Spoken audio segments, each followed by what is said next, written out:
Kemudian Paulus dan para penatu Efesus berlutut dan berdoa. Para penatu menangis dan mencium Paulus, sedih karena mereka tidak akan melihatnya lagi. Kemudian mereka menemaninya ke kapal dalam perpisahan.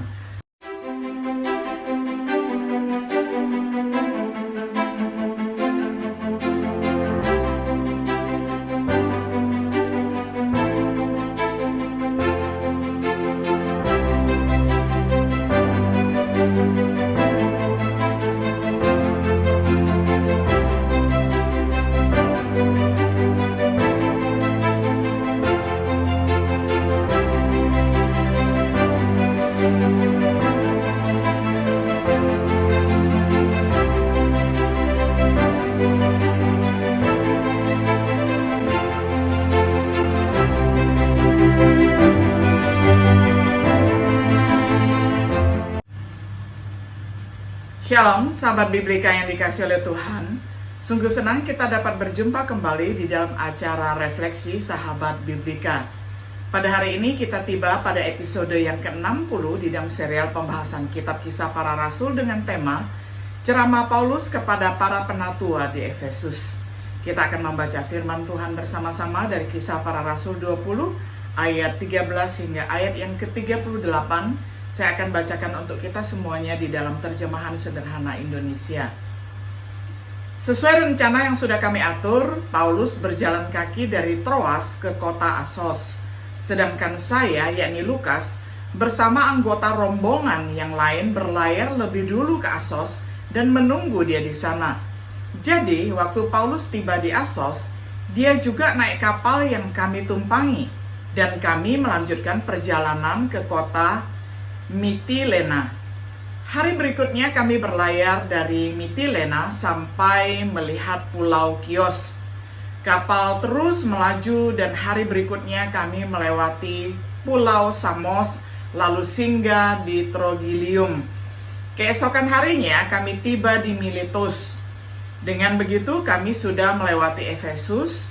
Paulus memang sudah memutuskan untuk tidak mampir di situ supaya tidak terlalu lama tinggal di provinsi Asia, karena sebisa mungkin dia mau mengikuti hari raya Pentakosta di Yerusalem. Oleh sebab itu, Paulus mengirim pesan ke Efesus untuk meminta para pemimpin jemaat di sana datang menemui dia di Miletus. Sesudah mereka tiba, Paulus berkata kepada mereka, "Kalian sendiri tahu bagaimana cara hidup saya di antara kalian sejak hari pertama tiba di Asia sampai sekarang. Saya selalu berusaha sungguh-sungguh melayani Tuhan Yesus tanpa meninggikan diri sebagai raja atas kalian. Dan saya mengajari kalian dengan banyak bercucuran air mata. Di samping itu, saya mengalami banyak kesusahan karena rencana-rencana jahat orang Yahudi. Biarpun begitu, saya tidak segan-segan menyampaikan apapun yang berguna bagi kalian, baik ketika mengajar di muka umum maupun dari rumah ke rumah. Saya selalu mengajar dengan terus terang, baik kepada orang Yahudi maupun bukan Yahudi, supaya mereka bertobat dan percaya kepada Tuhan kita Yesus. Tetapi sekarang saya wajib menaati Roh Allah yang menyuruh saya pergi ke Yerusalem, dan saya tidak tahu apa yang akan terjadi dengan saya di sana. Lagi pula, di setiap kota yang baru-baru ini saya kunjungi, Roh Kudus sudah memberitahukan bahwa nanti saya akan dipenjara dan mengalami penderitaan. Tetapi bagi saya, kesengsaraan itu bukan masalah. Mati pun saya tidak takut. Saya hanya ingin tetap berjuang dengan sukacita sampai garis akhir dan menyelesaikan tugas yang sudah Tuhan Yesus percayakan kepada saya, yaitu memberitakan kabar baik tentang keselamatan karena kebaikan hati Allah. Tetapi sekarang dengan berat hati saya harus memberitahukan bahwa kita tidak akan pernah bertemu lagi. Pelayanan saya mengajar tentang kerajaan Allah di antara kalian sudah berakhir. Jadi hari ini saya tegaskan kepada kalian, kalau ada di antara kalian yang masuk neraka, Tuhan Allah tidak akan menuntut saya. Karena dengan setia saya sudah memberitahukan kepada kalian semua ajaran yang Allah kehendaki untuk kalian ketahui. Jadi jagalah dirimu masing-masing dan bimbinglah seluruh jemaat dengan baik, karena Roh Kudus sudah menetapkan kalian sebagai penjaga dan gembala atas jemaat milik Allah dan Tuhan Yesus yang adalah kawanan dombanya yang sudah ditebus dengan darahnya sendiri. Saya tahu bahwa sesudah saya pergi, serigala-serigala yang jahat akan menyusup ke antara kalian, dan mereka akan berusaha membinasakan kawanan domba ini. Bahkan dari antara kalian sendiri akan muncul orang-orang yang berusaha memutarbalikkan ajaran benar untuk menarik saudara-saudari seiman menjadi pengikut mereka. Oleh karena itu, berjaga-jagalah, ingatlah bahwa selama 3 tahun, siang dan malam, dengan bercucuran air mata, saya tidak pernah berhenti menasihati setiap kalian. Dan sekarang, saudara-saudara, saya hanya dapat meninggalkan kalian dalam tangan Tuhan. Dialah yang akan menjaga kamu masing-masing, dan kamu akan terjaga kalau memusatkan hidupmu pada kabar keselamatan dari Allah. Karena kabar itu berkuasa untuk menguatkanmu, supaya kamu tetap layak menerima semua berkat yang sudah Allah sediakan bagi kita yang Dia sucikan. Saya tidak pernah menginginkan harta kalian, baik berupa perak, emas, maupun pakaian. Kalian sendiri tahu bahwa selama ini saya bekerja dengan tangan sendiri untuk memenuhi semua kebutuhan saya dan kebutuhan beberapa saudara seiman yang melayani bersama saya. Dengan begitu, saya selalu berusaha menjadi teladan tentang bagaimana seharusnya kita bekerja untuk menolong orang-orang yang lemah. Dan kita juga harus ingat bahwa Tuhan Yesus sudah berkata, orang yang memberi bantuan lebih diberkati daripada yang menerima bantuan itu.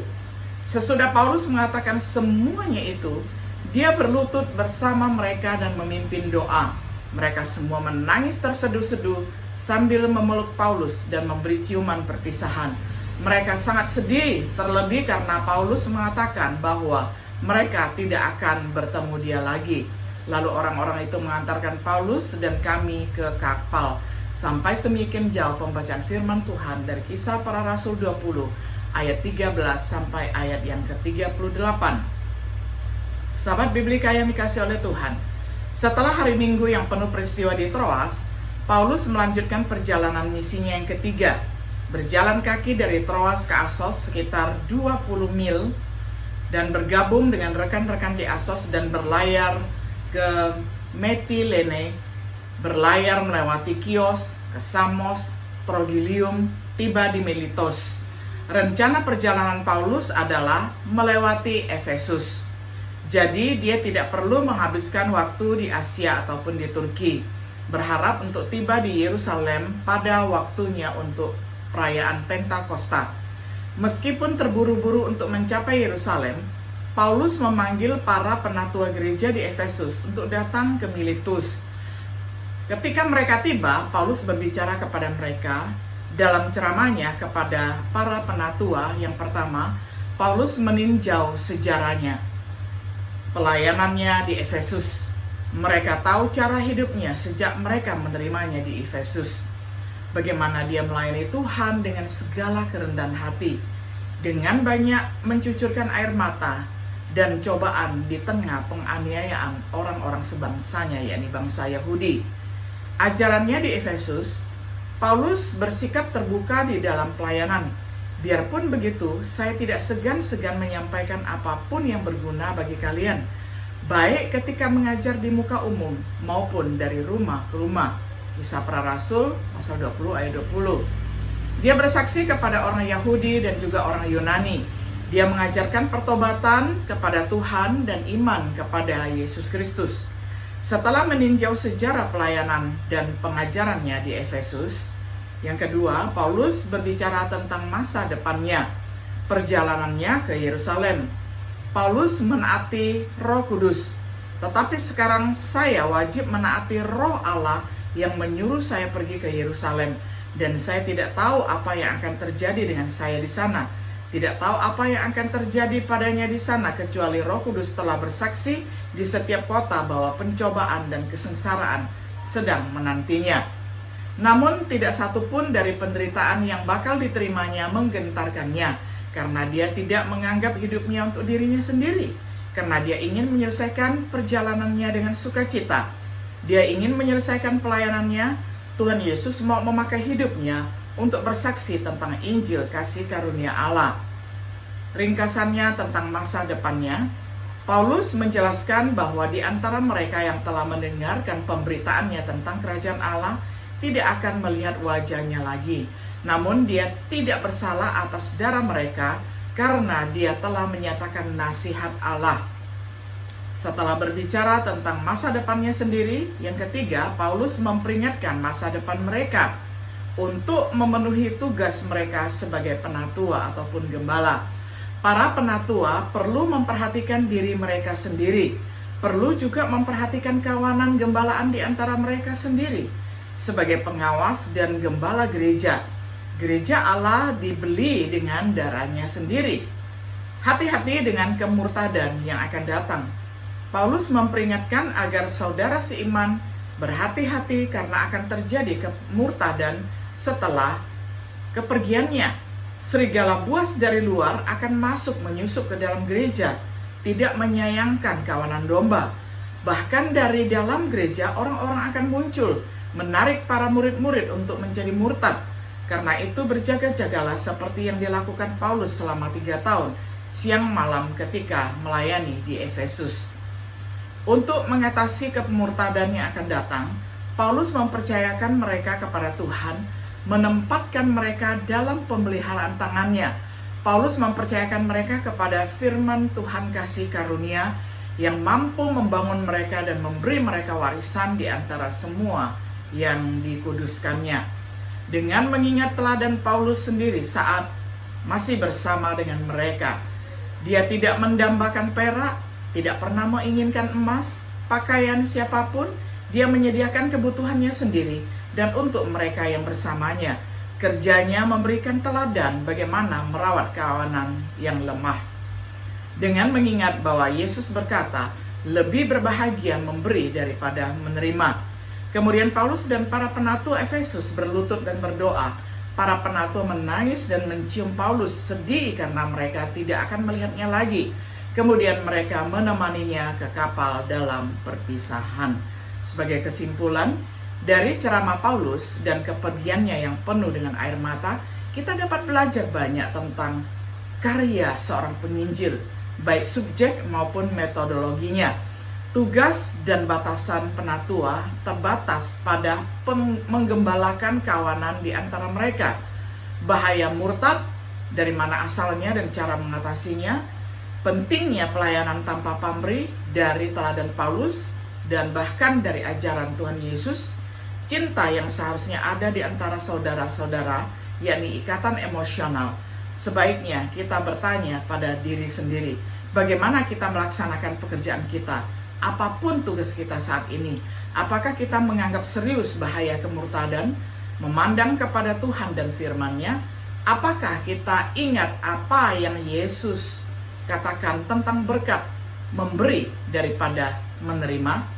Apakah kita mengembangkan jenis kasih satu sama lain yang dicontohkan di dalam teks kita? Sebagai anggota tubuh Kristus, gereja yang dibeli dengan darahnya sendiri, tidakkah kita harus berusaha untuk menerapkan dan meniru apa yang kita dapat dari ceramah Paulus kepada para penatua Efesus? Sahabat Biblika yang dikasihi oleh Tuhan, kiranya apa yang sudah diteladankan oleh Tuhan Yesus yang ditiru oleh Rasul Paulus itu juga boleh menjadi teladan kita hari ini, sehingga pelayanan kita juga semakin hari semakin menyenangkan Tuhan Yesus. Kiranya Tuhan Yesus yang sama yang dilayani oleh Paulus itu juga akan senantiasa menyertai dan memberkati kita. Shalom.